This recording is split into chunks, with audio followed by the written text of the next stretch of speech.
जगद्गुरु तुकाराम महाराज की जय, सद्गुरु शोध महाराज की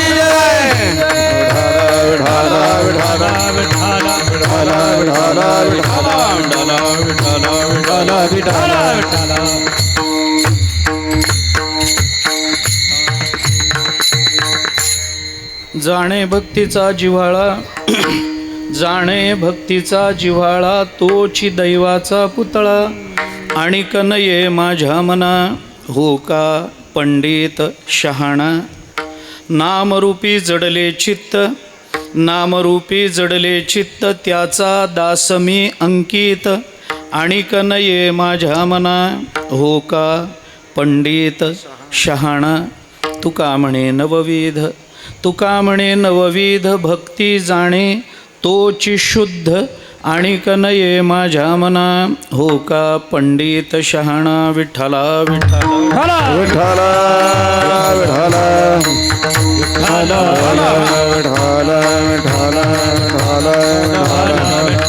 विठ्ठला जाणे भक्तीचा जिव्हाळा तोची दैवाचा पुतळा आणि कनये माझ्या मना हो का पंडित शहाणा.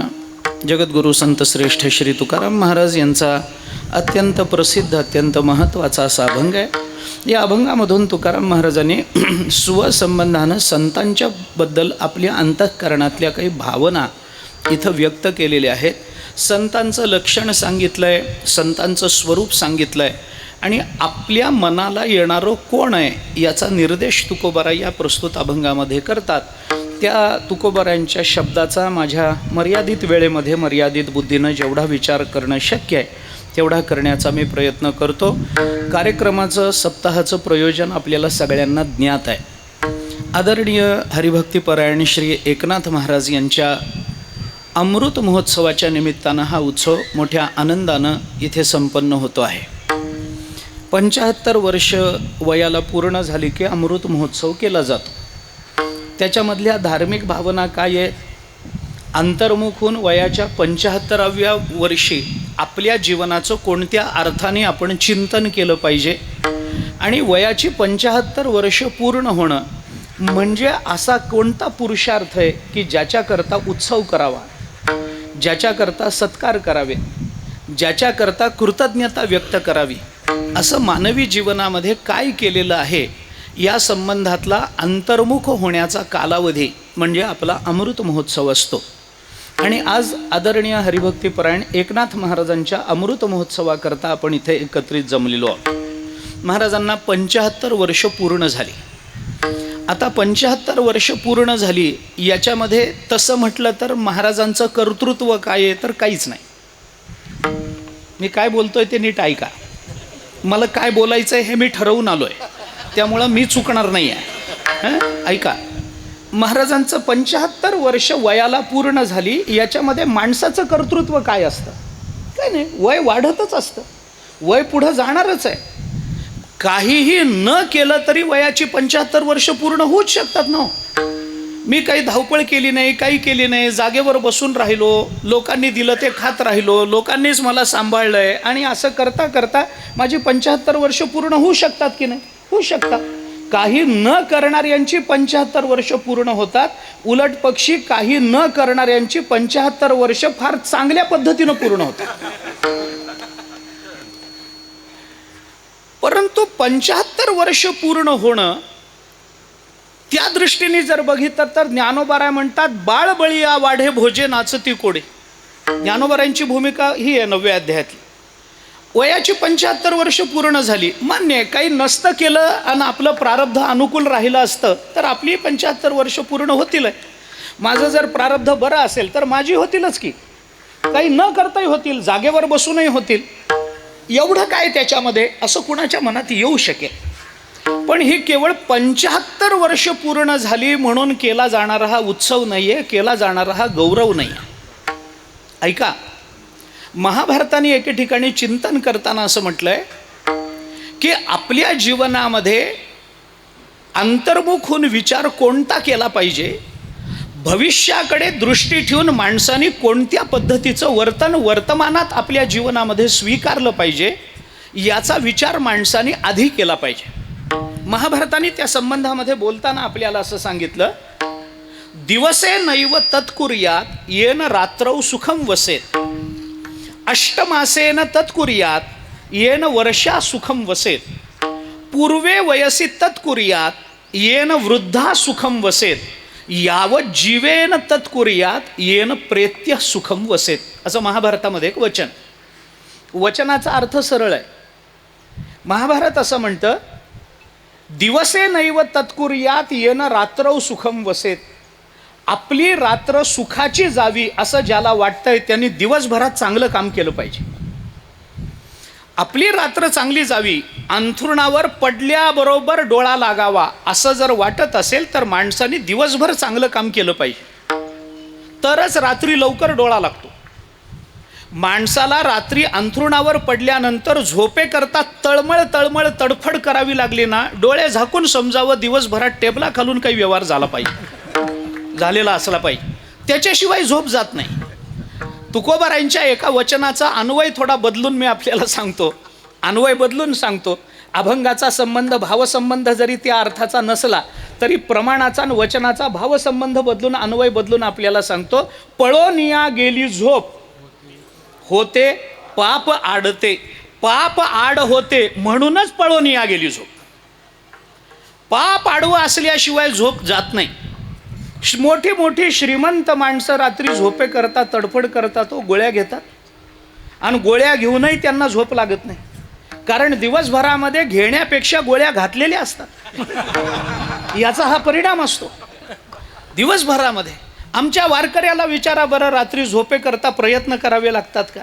अरे सोहळ्यात चालणारा आपला वारकरी निवृत्तीनाथ महाराजांबरोबर चालतो, ज्ञानोबारायांबरोबर चालतो, नाथ महाराज तो तुकोबारायांबरोबर चालणारा वारकरी हा दिवसभर चालतो, संध्याकाळी मुक्कामावर आलं, कीर्तन झालं, पोटामध्ये 2 घास कोणते गेले काय गेले आम्हाला काही माहीत नसतं. या वारीमध्ये या सोहळ्यामध्ये काय खातो आम्ही कासया सांगाते, कैसे हे लागते नेणोमुखी, प्रत्येकाची अशी अवस्था असते. काय खातो, आमटी कशी झाली आणि भाजीमध्ये मीठ जास्त पडलं का कमी पडलं, आणि तिखट जास्त झालं का, पोळी जाडच झाली का पातळच झाली का, आज भाकरीच आहे का भातच राहिला का आमच्याकरता, असलं घरचं वातावरण तिथं नसतं. घरचं घरी एवढ्या तेवढ्या कारणानं जो ज्वालामुखीचा उद्रेक होतो की नाही, तसं सोहळ्यामध्ये करता येत नाही, होत नाही तसं. आम्ही सगळेच चालतो, आपण चालणारी मंडळी आहोत, वारकरी मंडळी. आपण जातो का तिथं कीर्तन झालं की कुठे आपल्या तंबूमध्ये जातो, पंक्तीमध्ये बसतो, जेवण करतो. जेवण झाल्यानंतर आपण तंबूमध्ये जातो आणि पडतो, पडल्याबरोबर डोळा लागतो. काय प्रयत्न करावे लागतात? तिथे AC असतो काय तंबूत? AC चे तंबू मिळत असतील बाबा, आता पुढं काय होईल माहीत नाही मला, परंतु मिळतही असतील. आमच्या तंबूमध्ये पंखा नसतो, AC नसतो, आम्हाला गादी नसते, आम्हाला रजई नसते, आम्हाला काही पलंग नसतो, तिथं काही नाही. एक प्लॅस्टिकचा तुकडा असतो एवढा 2x2, बस तेवढा एक तुकडा. पाऊस आलं की तेच अंगावर घ्यायचं, बसायला तेच खाली घालायचं, रात्री झोपताना तेच खाली घालायचं, प्लॅस्टिकचा एवढा तुकडा, बस त्याच्यावर अंग टाकलं की डोळा लागतो. एवढा प्लॅस्टिकचा कुठे मिळतो 10-15 रुपयाला वारीच्या सोहळ्यामध्ये रस्त्यानं, आता काय 25-50 रुपयाला मिळत असं. एक एवढा तुकडा असतो, आणि तो जर गुटक्याचा असला ना मग तर झोप फारच गाडला, मग विचारायचं कारणच नाही, एकदम गडद झोप लागून जाते. फक्त तो गुटक्याचा पाहिजे तेवढा तुकडा. काय काय आलं वारीमध्ये नाही. बस काय लागतं, काही लागत नाही. वारकरी जातो, अंग टाकतो अंथरुणावर, बस लागला डोळा. झोपे करता वारकऱ्याला प्रयत्न नाहीत. का नाही? कारण दिवसभर नामस्मरण केलं हो, झोप लागायला वेळच लागणार नाही. दिवसे नैव तत्कुर्यात येन रात्रौ सुखम वसे. ज्याला रात्र आपली सुखाची जावी असं वाटतं ना, त्यांनी दिवसभर चांगलं काम केलं पाहिजे. ज्याला आपला चातुर्मास सुखाचा जावा असं वाटतो ना, त्याने 8 महिने खूप प्रयत्न केले पाहिजेत. चातुर्मास म्हणजे पावसाचा काळ. 4 महिने पाऊस आहे, बाहेर पडता येत नाही, काही मिळवता येत नाही, कष्ट करायला संधी नसते. तर मग 8 महिन्यामध्ये माणसाने असं काम करावं की 4 महिने त्याला सुखाने पंढरपूरला राहून श्रवण करता यावं. बस. पूर्वे वयसी तत्कुर्यात येन वृद्धा सुखम वसेत. माणसाने पूर्व आयुष्यामध्ये इतकं चांगलं वागावं, इतकी चांगली कर्म करावीत की वृद्धापकाळामध्ये आपल्या पोरांनी जबरदस्तीनं चातुर्मासाला पाठवू नये. मी काय सांगतो ऐका. पूर्व आयुष्यामध्ये माणसाने इतकं चांगलं काम करावं की वृद्धापकाळ आपला अत्यंत आनंदामध्ये जावा. आणि माणसाने पूर्ण जीवनभर यावत जीवेन तत्कुर्यात, माणसाने जीवनभर असं काम करावं की मरणानंतर त्याला भगवंताच्या चरणाजवळ स्थान मिळावं. ऐका, ही सगळी जी भूमिका महाभारताने आपल्याला सांगितली, या भूमिकेचा विचार केला तर पूर्वे वयसी तत्कुर्यात येन वृद्धा सुखम वसेत, एवढंच मला सांगायचं आहे. 75 वर्ष पूर्ण झाली म्हणून हा सत्कार नाही. पूर्वे वयसी तत्कुर्यात असं म्हणून महाभारताने तत् या पदाने जे करायला सांगितलंय ते यांनी केलंय म्हणून हा सत्कार आहे. विठ्ठला विठ्ठला विठ्ठला विठ्ठला विठ्ठला विठ्ठला विठ्ठला विठ्ठला विठ्ठला विठ्ठला विठ्ठला. एक वारकरी जीवन आहे. या जीवनामध्ये काय करावं लागतं? नामस्मरण करावं लागतं. सत्कर्मातली प्रवृत्ती असते. आपला देह, आपली बुद्धी, आपलं जीवन भगवत चरणी, संत चरणी समर्पित करण्याची एक वृत्ती लागत असते. ज्ञानोबाराय तुकोबारायदिक सकल संतांनी आपल्याला घालून दिलेल्या मार्गावरून चालणं हे आपल्याला बंधनकारक आहे. असं स्वजीवनाचं, स्वबुद्धीनं, संत मर्यादेने घालून घेतलेलं बंधन हा आपल्याला बंधनाचा नसला तरी आपल्याला गौरवाचा विषय ज्याला वाटतो ना, ते जीवन वारकरी जीवन आहे. आपली बंधनं ही बंधनं आहेत आणि या बंधनातून आपण सुटलं पाहिजे असं ज्याला वाटतं ना, तो कदाचित जीव असेल. पण ज्ञानोबाराय तुकोबारायांची वचनं हे आमच्या जीवनावरचं बंधन आहे. आणि हे बंधन जो गौरवानं मिरवतो ना, तो वारकरी असतो. त्याला ते बंधन नाही आहे. तो म्हणतो ज्ञानोबारायांनी असं सांगितलंय ना, मग असंच वागलं पाहिजे. तुकोबाराय या मार्गानं गेले ना, आपण त्याच मार्गानं गेलं पाहिजे. वेदमार्गे मुनी गेले त्याची मार्गे चालिलो, नकळेची विषय अंधा म्हणून उघड बोलिलो. चालता धनुर्धरा तरंगाकारी हरपलो, ज्ञानदेव निवृत्तीचा द्वैत सर्व निरसलो. ज्ञानोबरोबर विचार करा या सगळ्या गोष्टीचा.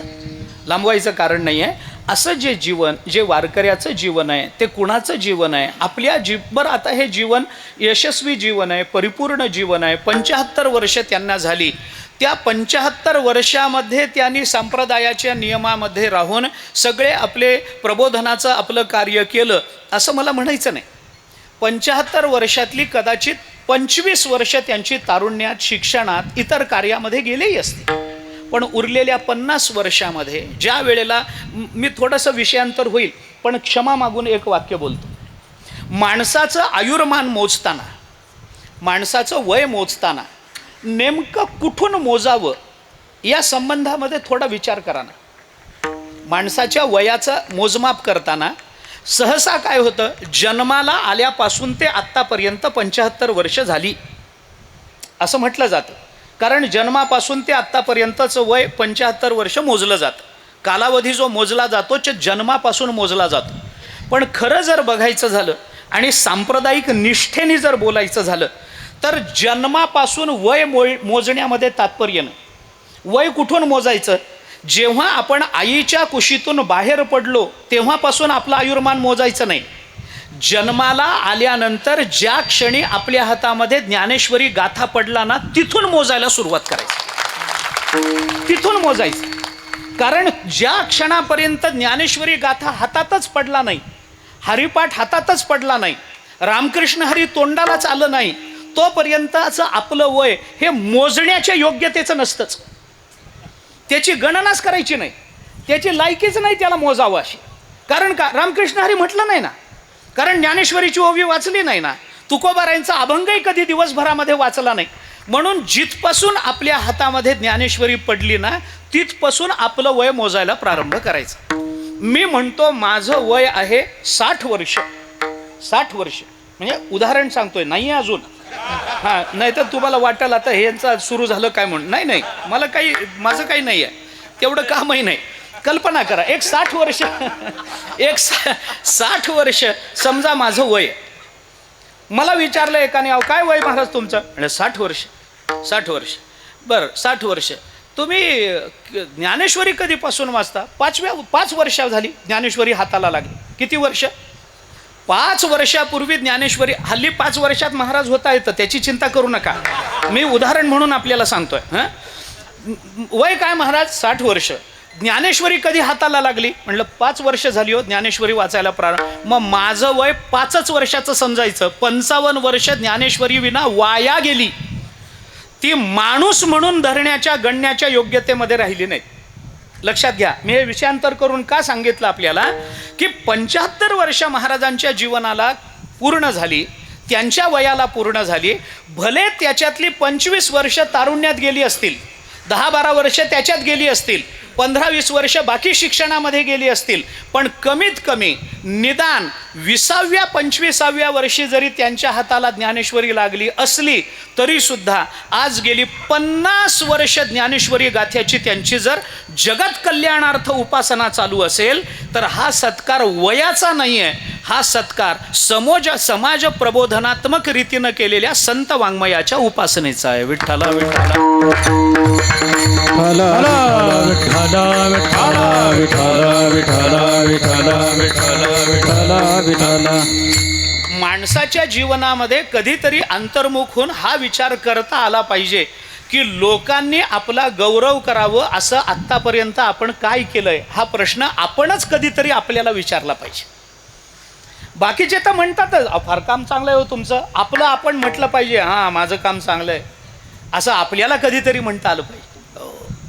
धन्य म्हणावीन इह लोकी लोका भाग्य आम्ही तुका देखिला,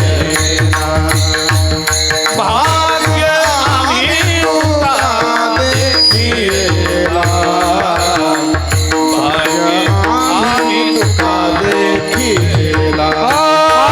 धन्य म्हणावीन इह लोकी लोका भाग्य आम्ही तुका देखिला, भाग्य आम्ही तुका देखिला, भाग्य आम्ही तुका देखिला. धन्य म्हणाविन इह लोकिला, भाग्य आम्ही तुका देखिला,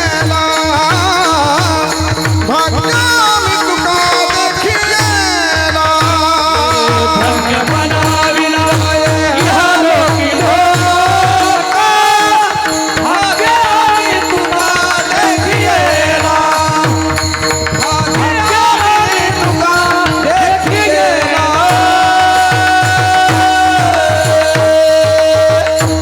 तुकोबाराय बोलून दाखवता. वैकुंठ गमनाच्या प्रसंगातल्या अभंगामध्ये तुकोबारायांची भाषा आहे, विस्तार करायचा नाही आपल्याला. पण धन्य म्हणवीन इहलोकी किंवा येहलोकी लोका, भाग्य किंवा भाग्ये आम्ही तुका देखियला, पाठभेद असतात, आपल्याला त्याची चर्चाही करायची नाही. तुकोबाराय म्हणतात मी स्वतःला धन्य म्हणून घेईन. धन्य म्हणवीन इहलोकी लोका, काय कशात धन्यता आहे? लोकांनी असं म्हटलं पाहिजे की आमचं भाग्य आहे आम्ही तुकोबारांना पाहिलं. लोकांच्या मुखातून धन्यतेचे असे उद्गार जर आपल्या जीवनाच्या संबंधानं येत असतील तर आपलं जीवन हे नक्की परमात्मप्रिय आणि संतप्रिय जीवन आहे असं डोळे झाकून मानायला वाव राहतो, विश्वास आहे. नाहीतर माझं जीवन धन्य झालं हे मी कशावरून? असं असतं. 1-2 गोष्टी सांगतो. आपल्या जीवनातल्या गुणदोषांची चर्चा बाहेरचे लोक जास्त करत असतात. विचार करून बघा, आपल्या जीवनातल्या गुणदोषाची चर्चा हे बाहेरचे लोक नेहमी जास्त करतात आणि आपण मात्र आपल्या नेहमी गुणांचीच चर्चा करतो, आपल्या दोषांची चर्चा आपण कधीच करत नाही. एक वाक्य सांगतो तुम्हाला, विचार करून बघा, घरी जाऊन विचार करा, शांत चित्तानं करा, मला गडबड नाही, पण आपल्याला गडबड असेल तर आत्तापासून करा. पण हा विचार आवर्जून करा की मनुष्य नेहमी स्वतःचा वकील होतो आणि दुसऱ्याचा न्यायाधीश होत असतो. माणसाने स्वतःचा वकील कधी होता कामा नये. माणसाने नेहमी दुसऱ्याचा वकील व्हावं आणि स्वतःचा न्यायाधीश होण्याचा प्रयत्न करावा. स्वामी वरदानंद भारतींचं वाक्य आहे, माझं नाही, स्वामीजींचं वाक्य सांगतो, त्यांचं विधान सांगतोय मी आपल्याला, माझ्या मनाचं बोलत नाही.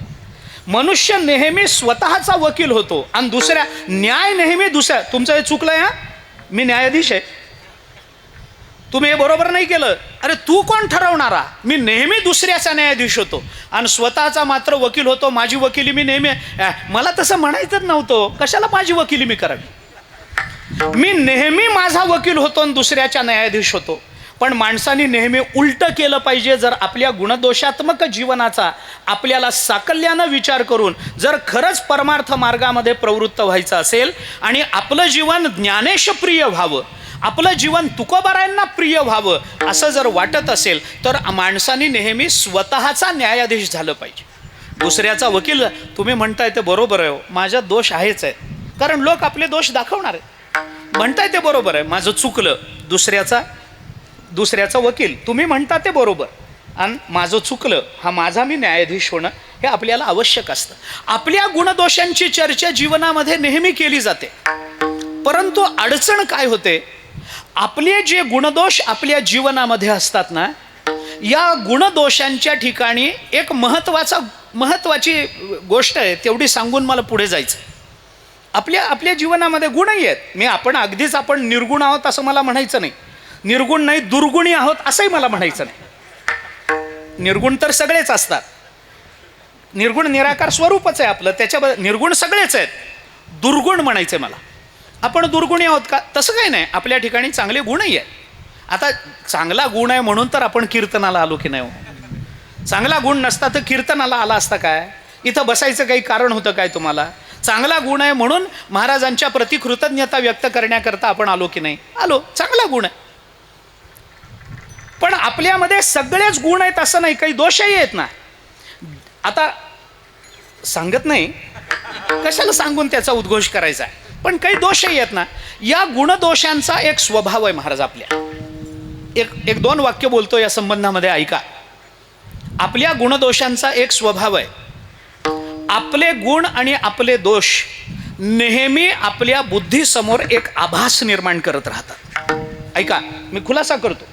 आपले गुण आणि आपले दोष हे नेहमी आपल्या बुद्धीसमोर एक आभास निर्माण करत असतात. आपल्या जीवनातले गुण हे नेहमी आपल्यासमोर अस्तित्वाचा भ्रम निर्माण करतात आणि आपल्या जीवनातले दोष हे नेहमी आपल्या अभावाचा आभास निर्माण करतात. आपले दोष अभावाचा आभास निर्माण करतात आणि आपले गुण अस्तित्वाचा भ्रम निर्माण करतात. हे दोघंही भ्रम निर्माण करतात. माझं वाक्य किंवा बोलणं थोडंसं अवघड वाटत असेल तर खुलासा करतो. म्हणून माणसाला जर असं सांगितलं, अहो हा दोष आहे बरं का तुमच्यामध्ये, माणूस म्हणतो माझ्यात अन दोष, काय बोलता, माझ्यात दोष, मी अन दोष का? कारण या दोषांनी आपल्या बुद्धीसमोर आपल्या अभावाचा भ्रम निर्माण केला. आणि मनुष्य स्वतःच्या जीवनाबद्दल बोलताना नेहमी हे सांगतो, आपलं तसं नाही हो, मी वेगळाच माणूस आहे, हे सगळ्यासारखं आपलं नसतं, हे सगळे पैशाच्या मागे लागलेले आहेत. आपलं मी तुमच्याकडे बघतोय किंवा माझ्याकडे बघतोय असं समजू नका. मी एक उदाहरण सांगतो, हे सगळे पैशाच्या मागे लागले तो, हे सगळे प्रसिद्धीच्या मागे आपलं तसं नाही. आपलं बिलकुल आपल्याला प्रसिद्धी नको, बिलकुल आपल्याला प्रसिद्धी नको, हे सगळ्या पत्रकारांसमोर तो सांगतो. लक्षात येत आहे का मला काय म्हणायचं आहे ते? हां, आपल्याला प्रसिद्धी नको, मी त्याच्यातला नाही, म्हणजे दोष सगळे दुसऱ्याकडे आहेत, मी मात्र गुणात्मक आहे, माझ्या ठिकाणी मात्र गुण आहेत. का झालं असं? मनुष्य स्वतःच्या गुणांचा नेहमी उद्घोष करतो आपल्या गुणांची आपण नेहमी जाहिरात करतो का? कारण आपल्या गुणांनी आपल्या बुद्धीसमोर आपल्या अस्तित्वाचा भ्रम निर्माण करून ठेवलाय. गुण नेहमी आपण आहोत असं दाखवत राहतात आणि दोष हे आपण कधीच इथं नाही आहोत हे दाखवत राहतात. म्हणून आम्हाला आमच्या दोषांची जाणीव होत नाही. आम्हाला आमच्या जीवनाला गुणदोषात्मक रीतीनं मीमांसेच्या बुद्धीनं बघता येत नाही. सत्सत विवेक आमचा स्वजीवनाच्या संबंधानं कधीच चालत नाही. आमचा विवेक हा नेहमी दुसऱ्याच्या गुणदोषांची चर्चा करताना चालतो. मग आमच्या जीवनातल्या सुखदुःखाची, आमच्या जीवनातल्या गुणदोषांची चर्चा करायची असेल आणि आमची बुद्धी जर भ्रमित असेल तर त्याच्याकरता काय करायला पाहिजे? आम्हाला तर परमार्थामध्ये पुढे जायचं आहे ना, मग त्याच्याकरता काय करावं? त्याच्याकरता एक उपाय आहे. काय उपाय आहे? आपली बुद्धी भ्रमित असेल आणि आपल्या गुणदोषांचा सत्सद विवेकाने आपल्याला विचार करायचा असेल ना, तर आपली बुद्धी आपल्या जीवनाच्या संबंधानं चालवू नये. संतांचे विचार डोळ्यासमोर बसवावेत आणि त्या कसोटीला आपलं जीवन घासून पाहावं. ज्याचं जीवन संतांच्या शब्दाच्या कसोटीला उतरतं ते जीवन डोळे झाकून पारमार्थिक म्हणावं. विठ्ठला म्हणून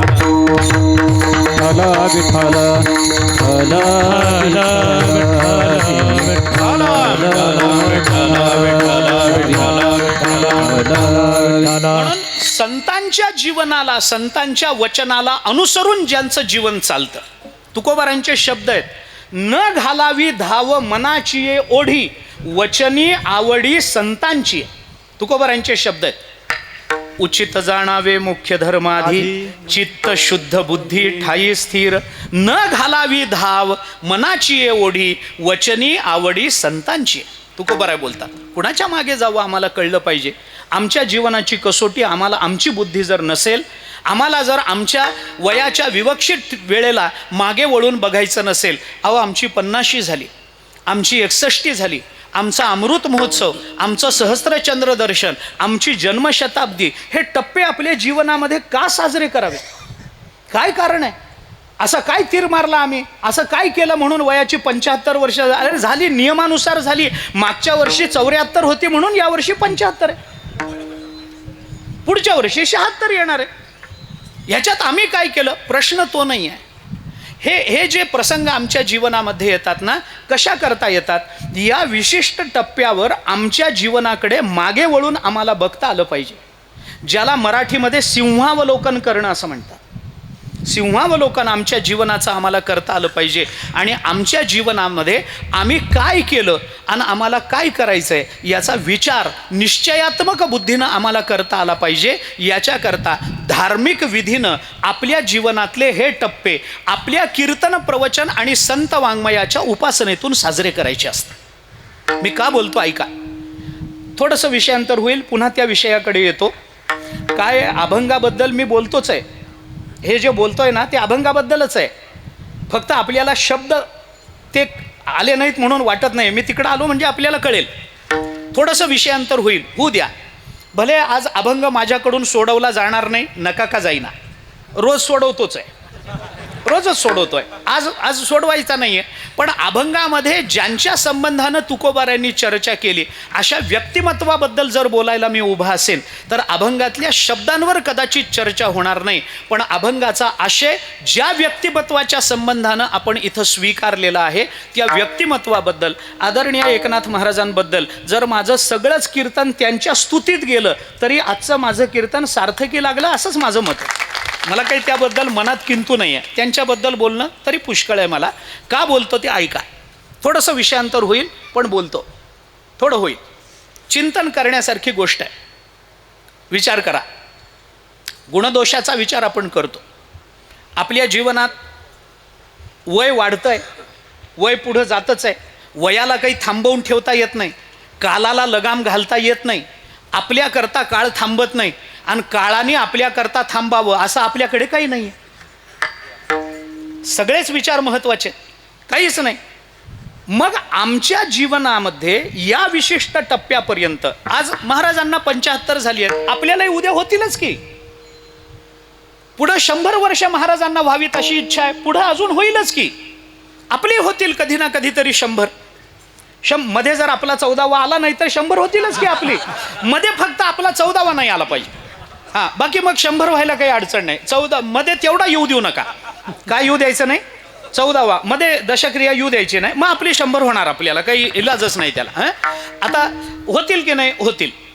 कधी ना कधीतरी आपण निवृत्त झालो, आपण घरी आहोत, वारीला जातो, वारीहून परत येतो, कीर्तनाला जातो, रात्री अंथरुणावर येऊन झोपतो, मनामध्ये काही विचार येतात. या विचारामध्ये एक विचार आपल्या जीवनामध्ये आला पाहिजे. कदाचित तो तुमच्या मनामध्ये आलाही असेल. मी असं म्हणतच नाही आहे की मी सांगतोय ते नवीन आहे म्हणून. तुमच्या मनामध्ये आलंही असेल. माझा सहज आणि साधा प्रश्न आपल्या स्वजीवनाच्या संबंधात विचारात घेण्यासारखा म्हणून असा आहे की आपल्या जीवनातल्या सुखदुःखाचा नेमका मापदंड काय आहे? माझं जीवन सुखी आहे का दुःखी आहे हे ठरवण्याला मापदंड काय? याचा वळंबा काय आहे? कोणत्या वळंब्यामध्ये आपलं जीवन आपल्याला बसवायचं? माझं जीवन सुखी आहे का असा विचार स्वजीवनाच्या संबंधात कधीतरी करून बघा. कधीतरी. बरं, माझं जीवन सगळंच दुःखी आहे का? कधीतरी विचार केला पाहिजे. कधीतरी विचार केला पाहिजे. जेव्हा दुसरी माणसं आपल्याला विचारतात कसं काय चाललंय, माणूस एकदम आनंदी आनंद आहे. महाराज कसं काय? वा, आनंदी आनंद आहे. काय बघायचं? दुसऱ्याला सांगताना आपलं जीवन नेहमीच सुखी असतं. पण कुटुंबियांसमोर बोला बरं. हे कुटुंबीय म्हणजे मी कुणाबद्दल बोलतोय कळलं ना आपल्याला? हां, विचार करा.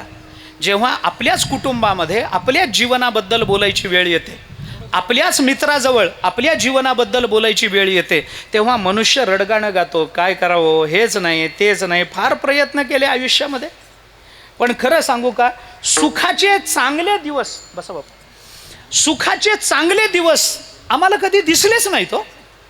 दिसलेच नाहीत. हे राहिलंय, कर्ज फेडायचं राहिलंय, मुलाला अजून नोकरी लागायची राहिली आहे, मुलीला दिलंय पण अजून मुलगी घरी समाधानी नाही आहे, बायकोची तब्येत बरी नसते, वारीलाही जाता येत नाही कधी कधी मला, काय करावं, पैसे कमी पडतात, डॉक्टरला देण्यासाठी पैसे नाहीत, त्याच्यात आमच्या सख्या भावानी कोर्टामध्ये नेलंय. हे चालूच आहे की नाही? चालूच आहे की नाही?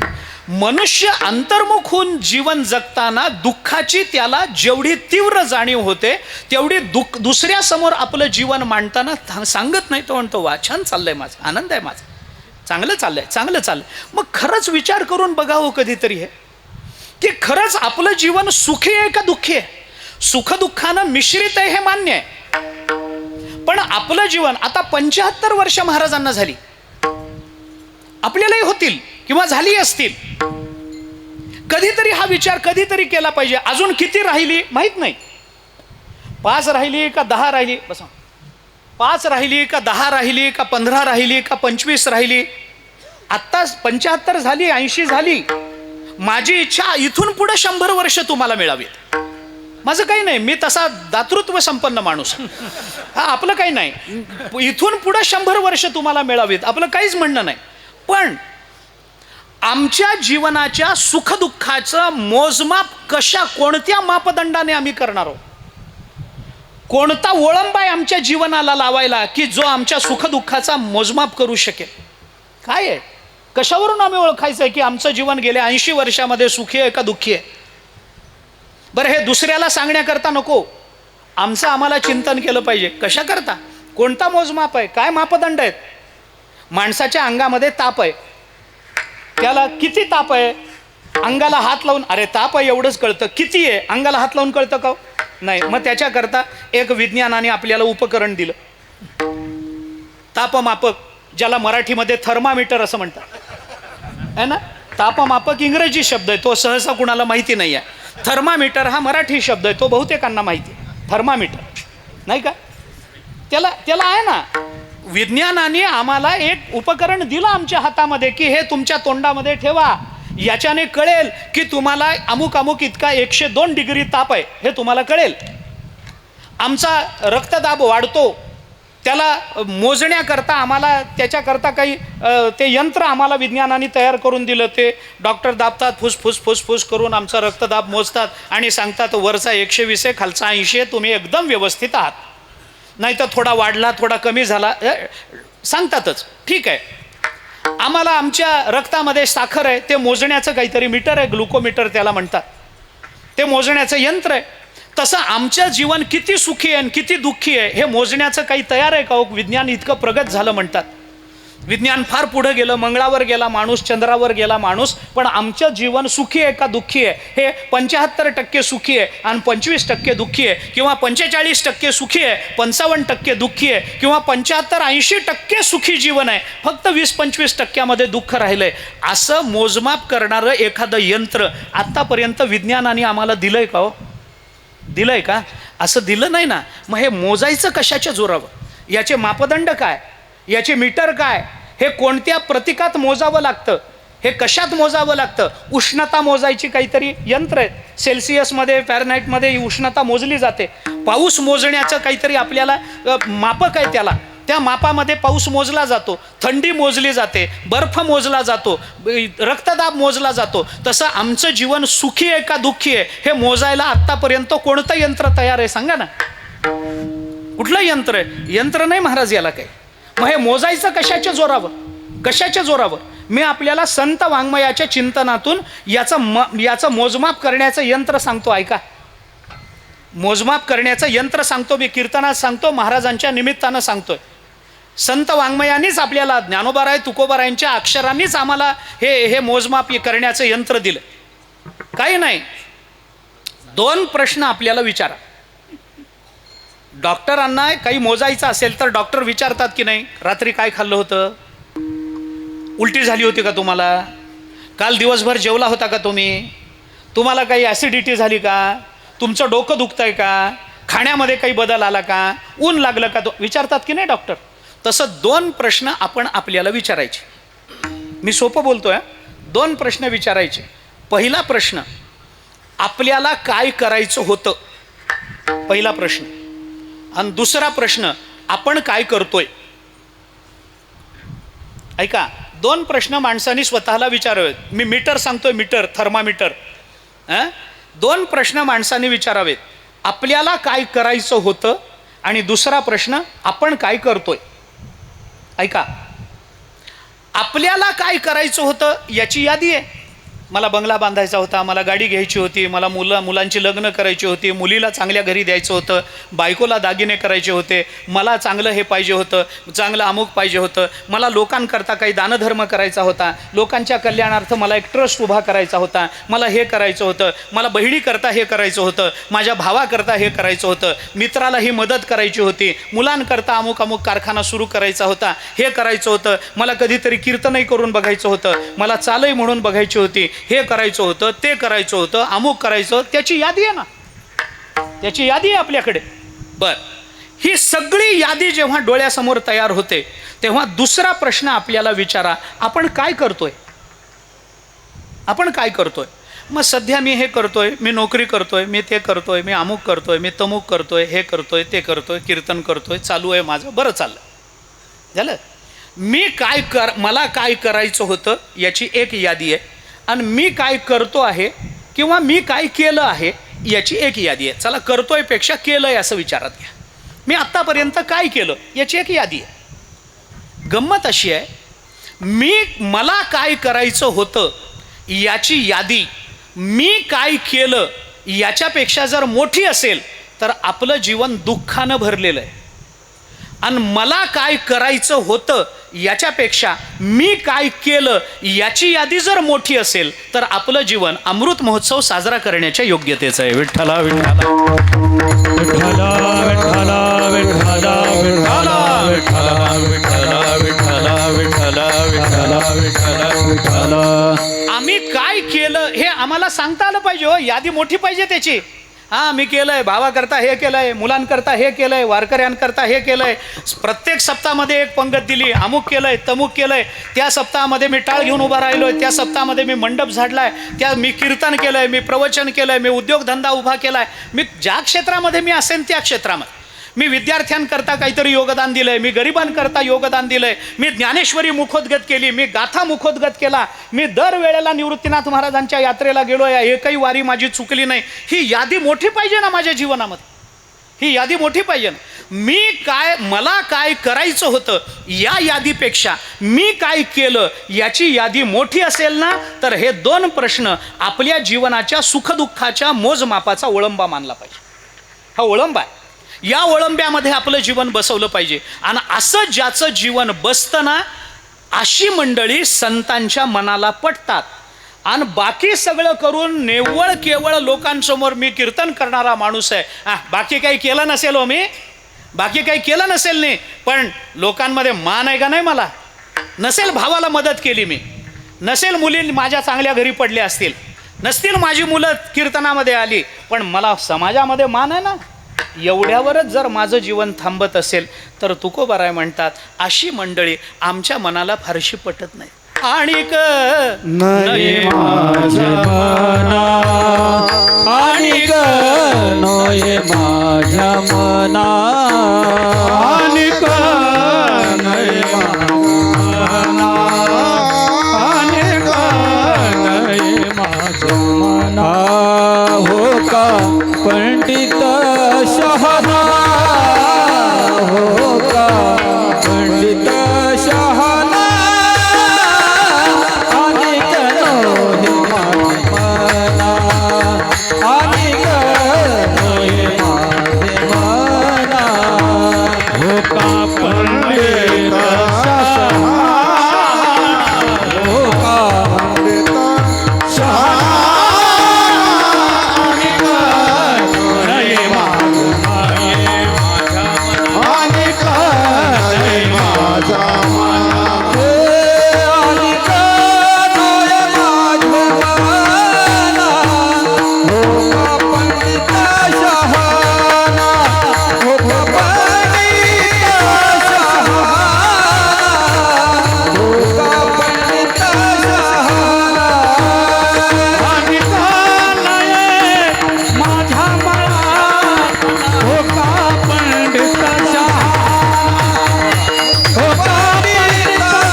संतांच्या मनाला कोण पटतं आणि कोण पटत नाही.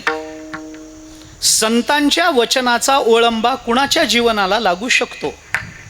संतांच्या दृष्टीनं ज्यांचं जीवन सुखदुःखात्मक असलं तरी सुखाचा प्रभाव आणि सुखाची प्रबलता ज्याच्या जीवनामध्ये जास्त आहे असं कोण, याचा विचार तुकोबाराय प्रस्तुत अभंगामध्ये आपल्याला सांगतात. म्हणून मी म्हटलं मगापासून मी अभंगाबद्दलच बोलतोय, अभंगाला सोडून बोललो नाही मी. फक्त महाराजांचं नाव घेत बोलल्यामुळे आपल्याला असं वाटत असेल की अजून अभंग सुरू व्हायचा आहे. अभंग मगाशीच सुरू झाला आहे. मी फक्त अभंगातलं प्रमाण आत्ता दिलंय. ऐका, संतांच्या मनाला कोण येतं आणि कोण येत नाही याचा विचार तुकोबाराय या अभंगामध्ये बोलून दाखवतात. आणि हे बोलून दाखवत असताना तुकोबारायांनी या अभंगामध्ये भक्ताची काही लक्षणं सांगितली आहेत. भक्त कुणाला म्हणायचं, 3 चरणामध्ये तुकोबारायांनी लक्षणं सांगितली आहेत. मी 3 चरण म्हणतो, याच्या मागे कारण आहे. काय लक्षणं आहेत, त्या 3 लक्षणांचा विचार करायचा आहे. पण लक्षण वेदांताचा विचार जर केला तर लक्षणांची मांडणी करत असताना लक्षणाचे 2 प्रकार मांडले जातात नेहमी, स्वरूप लक्षण आणि तटस्थ लक्षण या अर्थाने. पण ही 2च प्रकार वेदांतामध्ये रूढ नाही आहेत. वेदांतामध्ये लक्षण मांडण्याकरता 3रा एक प्रकार वेदांताने आपल्याला सांगितला. एक स्वरूप लक्षण असतं, एक तटस्थ लक्षण असतं आणि एक अतद व्यावृत्ती लक्षण असतं. असे 3 प्रकार आहेत वेदांतामध्ये त्याचे. त्याला अतद व्यावृत्ती लक्षण म्हणतात. आता हे सांगणार नाही आहे मी, तुम्ही घाबरू नका. मला माहिती आहे ऊन आहे, नंतर सत्कार आहे आणि नंतर जेवण आहे, हे मला माहिती आहे, हे माहिती आहे मला. पण तिकडं लवकर जायचं आहे आपल्याला, हेही मला माहिती आहे. पण दुपारच्या वेळेला मी फार ताप देत नाही श्रोत्यांना. हां, जरा तुमचा अनुकूल विचार करतो मी, हां थोडा. पण अतद व्यावृत्ती लक्षण नावाचं एक लक्षण, आणिक नये माझ्या मना हो का पंडित शहाणा, हे तुकोबारायांनी भक्ताचं केलेलं अतद व्यावृत्तीपूर्वक लक्षण आहे. हे सांगण्याकरता मी बोललो. अतद व्यावृत्ती, अतद व्यावृत्ती म्हणजे काय? अतद व्यावृत्ती या शब्दाचा अर्थ निषेधमुखानं केलेलं चिंतन. वेदांताचा विचार आहे, फार विस्तार मी करणार नाही आहे, फार विस्तार नाही. पण निषेधमुखानं केलेलं चिंतन. अनेक गोष्टींमधून, ऐका, आपल्या घरामध्ये अनेक गोष्टी आहेत, पसारा असतो, त्याच्यातलं काही निवडावं लागतं, त्याच्यातलं काही चांगलं आहे ते काढावं लागतं, वाईट आहे ते टाकून द्यावं लागतं. हे माणसं नेहमीच करतात. आपल्या घरामध्ये आपण नेहमी करतो. एखादी बाई तांदूळ निवडायला बसते, त्याच्यातले खडे टाकून देते, चांगले तांदूळ निवडून घरामध्ये ठेवते. हे होतच असतं, होणार नाही असं नाही. तांदूळामध्ये जर खडे पडले असतील तर ते खडे निवडणं हे काम आहे. योग्य अयोग्याचा निवाडा करता आला पाहिजे. ज्ञानोबारांनी ज्ञानेश्वरीच्या 2ऱ्या अध्यायामध्ये याचं फार गोड चिंतन केलं. नासतो विद्यते भावो नाभावो विद्यते सतः उभयोरपि दृष्टोंतस्त्वनयो तत्वदर्शिभी. या श्लोकावर बोलताना ज्ञानोबारांनी सदृष्टांत इतकं गोड चिंतन त्याचं मांडलं, इतकं बारीक दृष्टांत ज्ञानोबारांनी दिले. सलिली पय जैसे एक होनी मिनले असे ते निवडोनी राजहंसे वेगळे कीजे. की अग्निमुखी किडाळ तोडोनिया चोखाळ निवडती केवळ बुद्धिमंत. ना तरी जाणीवेच्या आयणी करिता दधिकडसणी मग नवनीत निर्वाणी दिसे जैसे. का भूसबीज एकवट उपणिता राहे घनवट उडते फलकट जाणू आले तैसे विचारिता निरसले प्रपंच सहजे सांडवले मग तत्वता तत्व उरले ज्ञानी असी. हे उरणं आणि सांडवणं हे आपल्याला कळलं पाहिजे. आपल्या घरामध्ये हे कळलं पाहिजे. घरामध्ये खूप पसारा आहे आणि ह्याच्यातलं जे चांगलं आहे ते निवडता आलं पाहिजे. जे चांगलं आहे ते निवडा. सगळ्या गोष्टीमध्ये चांगलं काहीतरी असतं, उपयुक्त काहीतरी असतंच. सगळंच निरुपयोगी आहे असं जीवनामध्ये काहीच नसतं. काही नाही हो, याला काही किंमतच नाही असं काहीच नाही. आपली नखं आहेत, नखं, ही नखं काय किंमत आहे याला? याला कोणी किलोवर घेतं का? आपली नखं काढल्यावर किलोवर कोणी घेतं का? काय किंमत आहे या नखाची? काही नाही. काय उपयोग आहे? काही नाही. उगी कीर्तनामध्ये बसून खाऊन खाऊन दुसऱ्याच्या अंगावर थुंकायला त्याचा उपयोग. याच्या पलीकडे काय नखाला किंमत आहे? त्याला तोळ्यावर कोणी घेत नाही, किलोवर कोणी घेत नाही. नखं वाढतात, काय उपयोग आहे? काहीच नाही. काहीच नाही असं नसतं. ज्या वेळेला पाठीला खाज सुटते ना त्या वेळेला त्याचं महत्त्व कळत असतं. हे लक्षात घ्या. निरुपयोगी असं जगतामध्ये काही नाही. सगळ्या वाईटातून महात्मा गांधींच्या जीवनामध्ये कथा सांगितली जाते. महात्मा गांधी रेल्वेने प्रवासाला निघाले होते. एक त्यांचा द्वेषी मनुष्य त्याच रेल्वेमध्ये त्यांच्याच डब्यामध्ये बसलेला होता. त्याला महात्मा गांधींना समोर बघितल्यावर त्याच्या अंगाचा तिळपापड झाला, रागावला. पण त्यांना बोलता येईना. काय बोलायचं मोठ्या माणसाला? आपला काय अधिकार? मग त्यांनी काय युक्ती केली? त्याच्याजवळ कागद पेन वगैरे होतं. त्या कागदावर त्यांची निंदा करणारा मोठाच्या मोठा लेखच लिहिला. त्या तुम्ही असेच आहेत, तुम्ही तसेच आहेत, तुम्हाला अमुकच आहे, तुम्हाला तमुकच आहे, हे आहे ते आहे, या चुका तुमच्या झाल्या, त्या चुका झाल्या, तुम्हाला हे झालं ते. काहीतरी त्यांनी 10-5 पानं त्यांच्यावर खरडली त्या रेल्वेमध्ये बसून. आणि आता ती पानं इकडं तिकडं जाऊ नयेत म्हणून त्याला एक टाचणी लावली. ती टाचणी लावली आणि धाडसानी जाऊन हे महात्मा गांधींच्या हातात दिलं आणि सांगितलं, हे वाचा कधीतरी. आता ते महात्मा गांधी आहेत, त्यांनी ते बघितलं. त्यांच्या लक्षात आलं ह्याच्यामध्ये काय अर्थ भरलेला आहे. त्यांनी त्याच्यावरची वरची जी टाचणी होती ना तेवढी काढून घेतली आणि सगळी पानं खिडकीच्या बाहेर हात काढून टाकून वाऱ्यावर फेकून दिली. काही वाचली नाही, सगळी फेकून दिली. टाचणी तेवढी काढून घेतली. तो माणूस तिरीमिरीनं त्यांच्याकडे गेला. बघितलं त्याने, आपली सगळी कागदं फेकून दिली आणि वाऱ्यावर तिरीमिरीनं त्यांच्याकडे गेला आणि त्यांना म्हणाला, तुम्हाला काही कळतं का नाही? अहो, एवढं तुमच्याबद्दल मी लिहिलं, त्याच्यातलं निदान काय चांगलं होतं तेवढं तरी घ्यायला पाहिजे होतं. ते म्हणाले, तेवढंच काढून घेतलंय, बाकी सगळं टाकाऊ होतं ते टाकून दिलंय. एवढी टाचणीच तुझ्या कागदामधली चांगली होती, बाकी सगळं टाकाऊ. मोठी माणसं आहेत. मी का बोलतो आपल्याला याचा विचार करा. आमच्या घरामध्ये पसारा आहे. या पसाऱ्यामधलं चांगलं आणि वाईट आम्हाला निवडायचंय. बऱ्याच वेळेला चांगलं काय आहे ते निवडलं जातं. हे उपयोगाचं आहे, ते उपयोगाचं आहे, ते उपयोगाचं आहे, हे काढून घ्या, ते बाजूला काढून बाकीचं द्या टाकून. माणूस म्हणतो घरामध्ये, मान्य आहे. याच्या बरोबर दुसरी एक पद्धत आहे. आमच्या घरातल्या पसाऱ्यातलं ज्या वेळेला आम्हाला निवडायचं असतं ना तेव्हा चांगलं निवडू नका. मग जे टाकून द्यायचंय तेवढ्याला बाजूला करा, जे चांगलं आहे ते शिल्लक राहतं.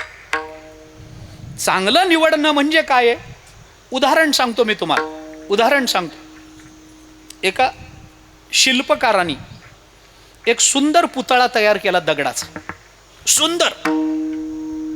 सगळ्या जगाने त्या पुतळ्याकडे बघून तोंडात बोटं घातली. इतका सुंदर पुतळा आम्ही कधी बघितला नाही. पुतळा तयार झाला. त्याला त्या पुतळ्याच्या बद्दल खूप पुरस्कार मिळाले, खूप गवगवा झाला, बक्षिसं मिळाली. एक पत्रकार त्याची मुलाखत घ्यायला त्यांच्याकडे गेला, मूर्तिकाराकडे. आणि मूर्तिकाराला त्यांनी असं विचारलं, अहो या दगडातून इतकी सुंदर मूर्ती तुम्ही घडवली, कशी काय घडवली? त्यांनी काय उत्तर द्यावं मूर्तिकारांनी? तो म्हणाला, या दगडातून मी मूर्ती कशी घडवली याचं उत्तर पाहिजे ना. हो म्हणे, कशी काय तुम्ही घडवली?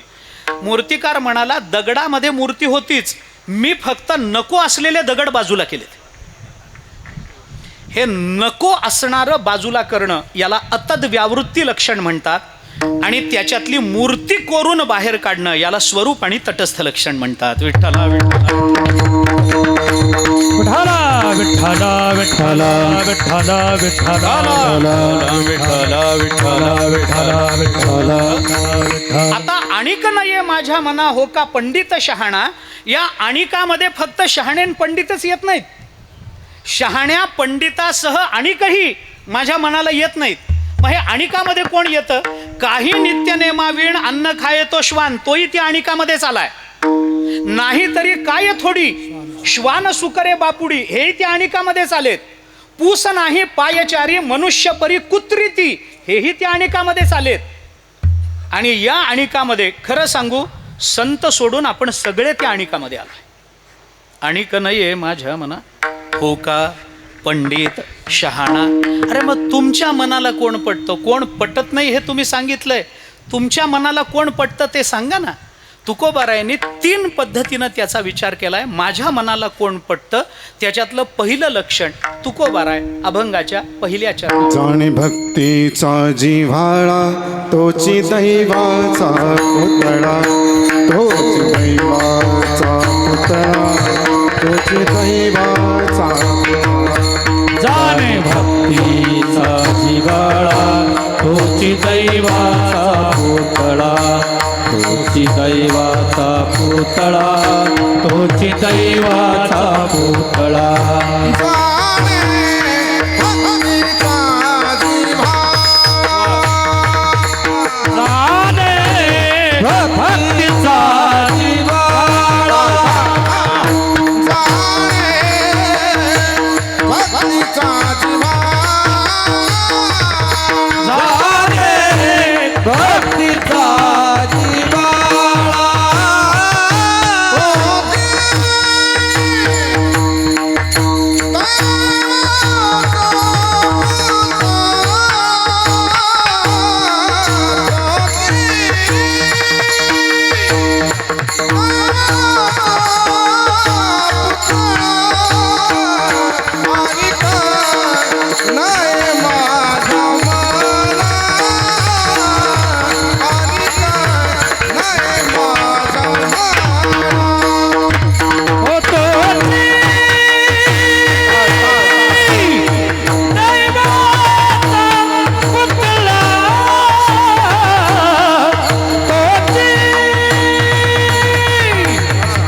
विठोबार कुमाई विठोबार कुमाई ढोबार कुमाई, हो पार कुमाई ढोबार कुमाई, हो पार कुमाई ढोबार कुमाई, हो पार कुमाई ढोबार कुमाई, हो पार कुमाई ढोबार कुमाई, विठोबार कुमाई ढोबार कुमाई, हो पार कुमाई ढोबार कुमाई.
घुमाए पार विठो पार घुमाए पार ओ पार घुमाए ओ पार घुमाए ओ पार घुमाए श्री ज्ञानदेव तुकाराम विठो पार घुमाए ओ पार घुमाए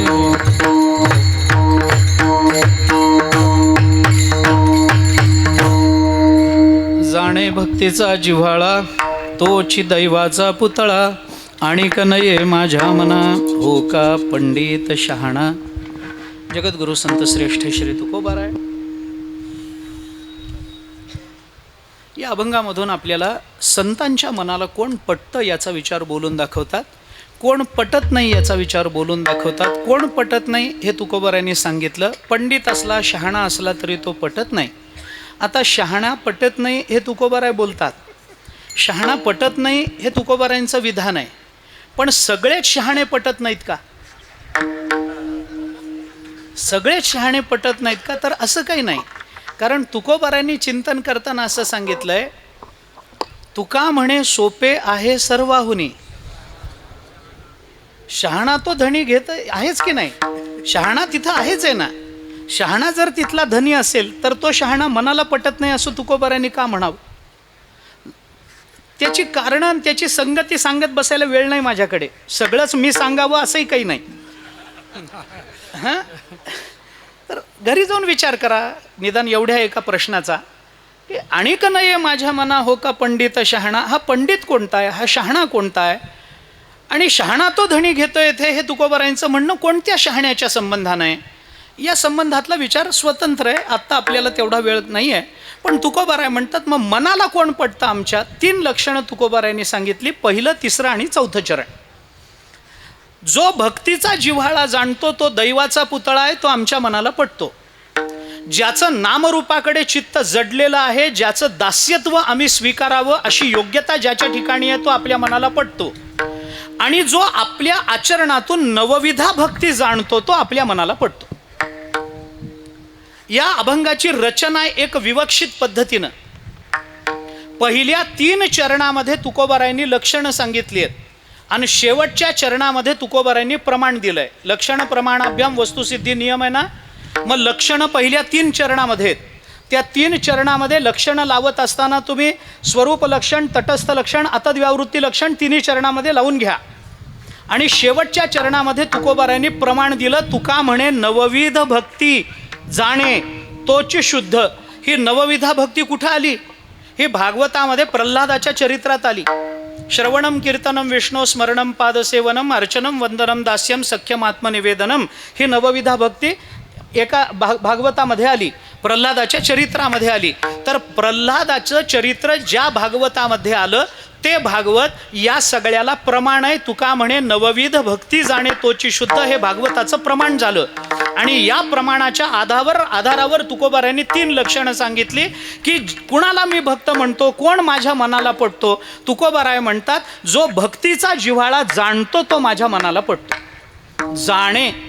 जाणे हा शब्द अभंगात 2दा आहे. जाणे भक्तीचा जिव्हाळा, तुका म्हणे नवविध भक्ती जाणे तोची शुद्ध.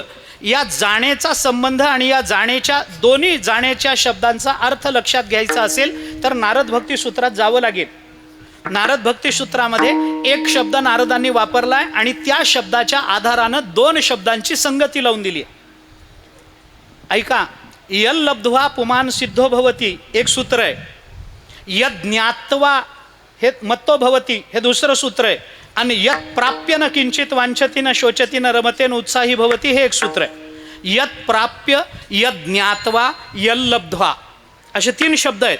हे ज्ञात्वा याच पदाची 2 रूप आहेत, यत प्राप्य आणि यल लब्धा ही दोन्ही पदं. यल लब्धा हे नपुसकलिंगी रूप झालं, स्त्रीलिंगी नाही. हे फक्त भक्तीच्या संबंधानं चालू नाही आहे. भक्ती स्त्रीलिंगी पद आहे. भक्तीच्या संबंधानं चालू असतं तर मग ते याम लब्ध्वा असं स्त्रीलिंगी रूप झालं असतं त्याचं. पण याम लब्धा न होता ते यल लब्धा असं होतं. यल लब्ध्वा पुमान सिद्धो भवती असं जर होत असेल तर हे यल लब्ध्वा हे भक्ती करता नाही आहे, हे भक्ती प्रेमा करता चालू आहे. नपुसकलिंगी रूप घ्यावं लागतं ते. प्रेम हे नपुसकलिंगी रूप होतं ते, आणि त्या दृष्टीनं त्याची संगती लावावी लागते. तर लब्ध्वा म्हणणं काय, प्राप्य म्हणणं काय आणि ज्ञात्वा म्हणणं काय, या तिन्ही गोष्टीची एकवाक्यता जर ज्ञात्वा या एका पदाने होत असेल तर उरलेला लब्ध्वा आणि प्राप्य या दोन्ही शब्दाचा भाव जर एका ज्ञात्वामध्ये येत असेल तर तुकोबारायांच्या जाणे ज्ञात्वा या एका पदामध्ये प्राप्त्वाची संगती लावा आणि दुसऱ्या पदामध्ये यल्लब्ध्वाची संगती लावून घ्या. विठ्ठला विठ्ठला विठ्ठला विठ्ठला विठ्ठला विठ्ठला विठ्ठला विठ्ठला विठ्ठला विठ्ठला विठ्ठला विठ्ठला. हे त्याचं एक तात्विक स्वरूप, मांडणीचं स्वरूप आपल्या समोर ठेवलं. तुकोबाराने सांगितलं जाणे भक्तीचा जिव्हाळा तोची दैवाचा पुतळा. त्याला आम्ही दैवाचा पुतळा समजतो. आता हे दैव कोणतं आहे? जो दैवाचा पुतळा आहे तो दैव कोणत्या अर्थाने शब्द वापरण्यात आला? दैव शब्दाचे आपल्या संत वाङ्मयामध्ये 3 अर्थ आहेत. दैव शब्द 3 अर्थाने योजला गेला आहे आपल्याकडे. ऐका, एक दैव शब्द प्रारब्ध या अर्थाने वापरला जातो. दुसरा दैव शब्द हा देवता या अर्थाने वापरला जातो. आणि तिसरा दैव शब्द भाग्य या अर्थाने वापरला जातो. मग प्रारब्धन भाग्य वेगळं मानायचं का? मी थोडा त्याचा अर्थ सांगतो. दैव शब्द नशीब, प्रारब्ध या अर्थाने वापरला जातो. योग वासिष्ठामध्ये दैव शब्दाची व्याख्या आली. पुरुषार्थात फलप्राप्ती ही देशकाल वशादिह प्राप्ता चिरेण शीघ्रम वा या असौ दैवमिति स्मृतः. याला दैव असं म्हटलं जातं. दैव म्हणजे काय? प्रारब्ध. ते प्रारब्ध सुखाचंही असू शकतं, दुःखाचंही असू शकतं. आमच्या जीवनात सगळं सुख नाही, दुःखही आहे. सुखाचं आणि दुःखाचं संमिश्र असं जे प्रारब्ध आहे त्याला दैव असं म्हणतात. काही ठिकाणी दैव शब्द जो आला ना तो देवता या अर्थाने आला. 18वा अध्याय. 18व्या अध्यायामध्ये भगवान बोलतात अधिष्ठानम तथा करता करणंच पृथक विधम विविधाश्च पृथक चेष्टा दैवम चैवात्र पंचमम. इथं आलेला दैव शब्द हा देवता या अर्थाने आला. आणि तिसरा दैव शब्द हे दुःख रहित भाग्य या अर्थाने येत. आम्ही दैवाचे दैवाचे दास पंढरी रायाचे, दास पंढरी रायाचे, दास पंढरी रायाचे. आम्ही दैवाचे दैवाचे दास पंढरी रायाचे, दास पंढरी रायाचे, दास पंढरी रायाचे. आम्ही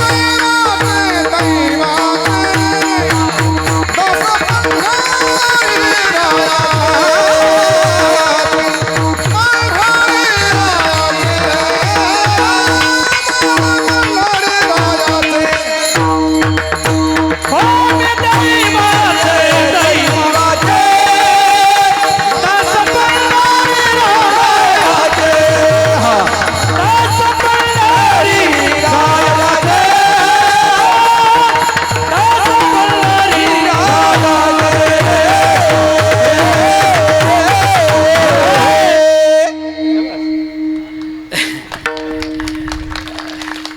आम्ही दैवाचे दैवाचे. इथला दैव शब्द दुःखरहित भाग्य या अर्थात. दुःख सहित भाग्य प्रारब्ध, दुःखरहित भाग्य दैव, आणि दैव म्हणजे देवता या तिन्ही अर्थाने आला. तुकोबाराय म्हणतात जो भक्तीचा जिव्हाळा जाणतो तो दैवाचा पुतळा आहे. म्हणजे प्रारब्धाचा पुतळा नाही आहे, तो देवतेचा पुतळा नाही आहे. तो कोण आहे? ज्याच्या जीवनामध्ये दुःख रहित असं परमात्म्याची उपासना आली आणि जो भक्तीचा जिव्हाळा जाणतो त्याला मी दैववान म्हणतो. आता हा भक्तीचा जिव्हाळा काय तेवढंच 1-2-5 मिनिटामध्ये सांगणार आहे, थांबणार आहे. वेळ संपली आपली. सत्कार समारंभ आहे.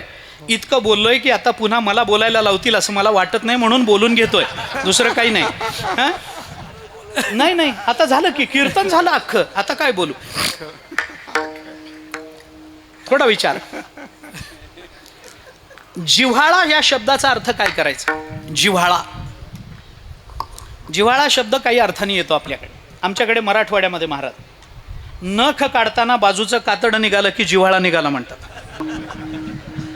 तुमच्याकडे म्हणतात जिव्हाळा, जिव्हाळा, जिव्हाळी लागली, जिव्हाळी लागली. आमच्याकडे तुमच्याकडे जरा वेलांटी जास्त आहे, आमच्याकडे नाही, एवढंच आहे. जाऊ दे, आता काय त्याला इलाज नाही. आता काय करणार, काय तुमच्याकडे श्रीमंती जास्त आहे, त्यामुळे आम्ही मराठवाड्यातले लोक गरीब माणसं आहो. आम्हाला काय हं?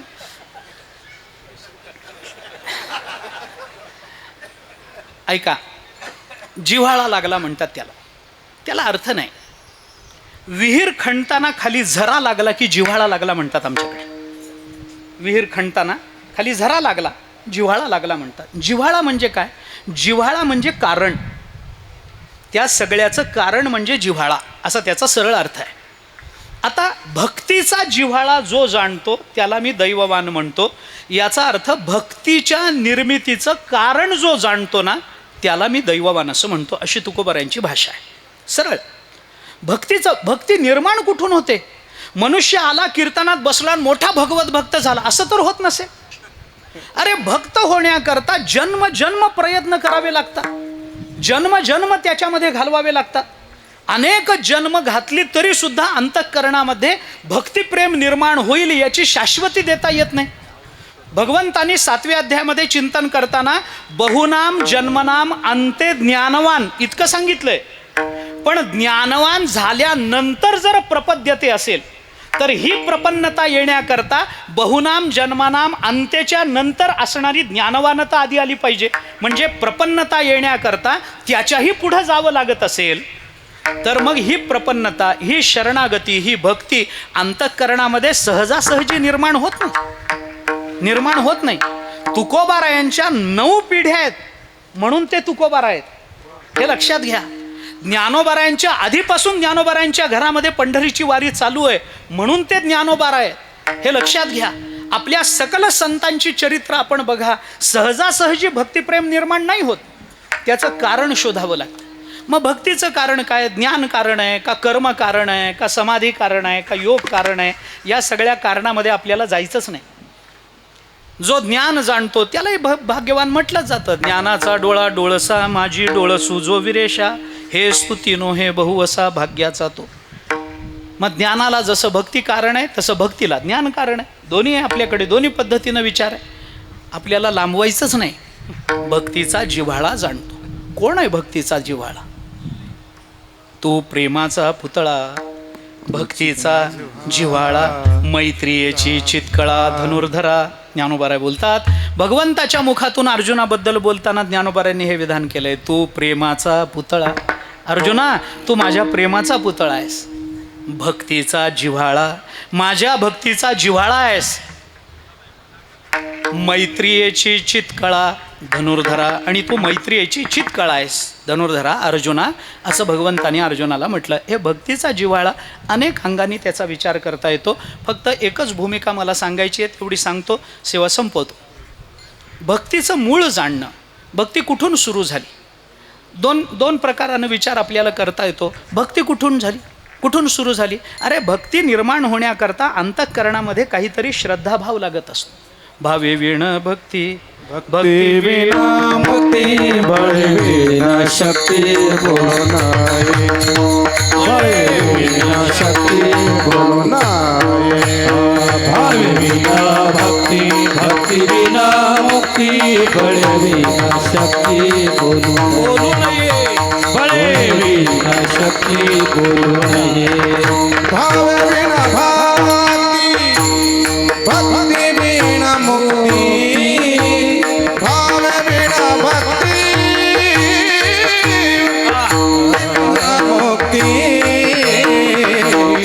बड़े बिना शक्ति बोलो नये,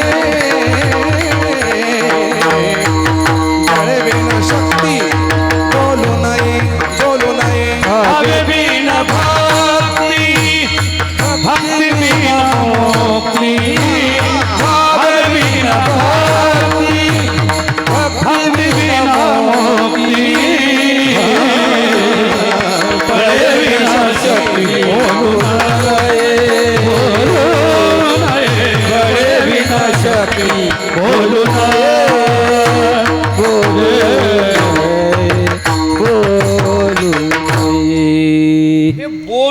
तिन्हीकडे आहे.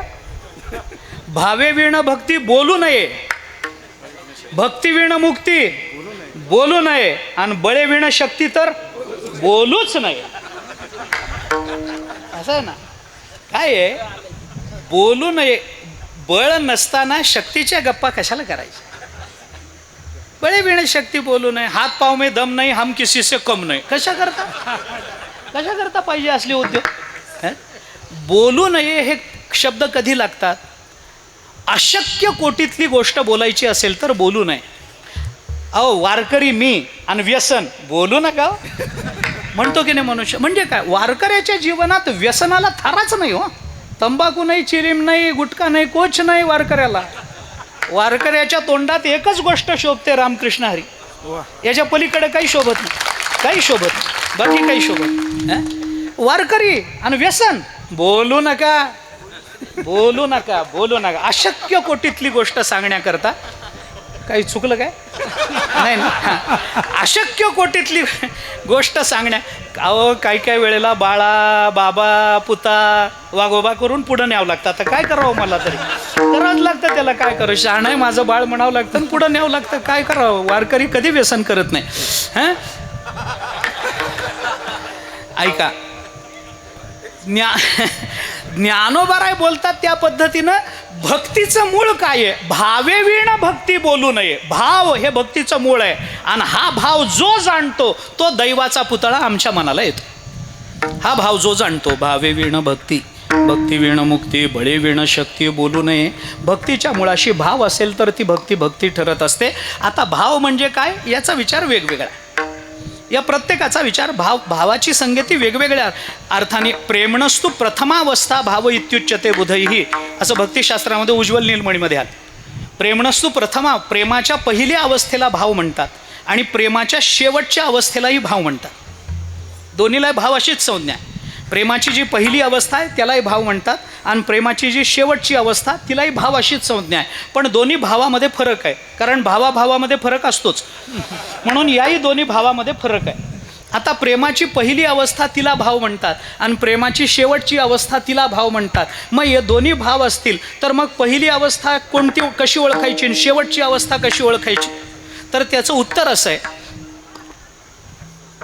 प्रेमाची जी पहिली अवस्था, जो भाव अंतःकरणात निर्माण झाल्यानंतर ज्याच्या अंतःकरणात निर्माण होतो त्याच्यावर जर परिणाम होत असेल तर ती प्रेमाची पहिली अवस्था.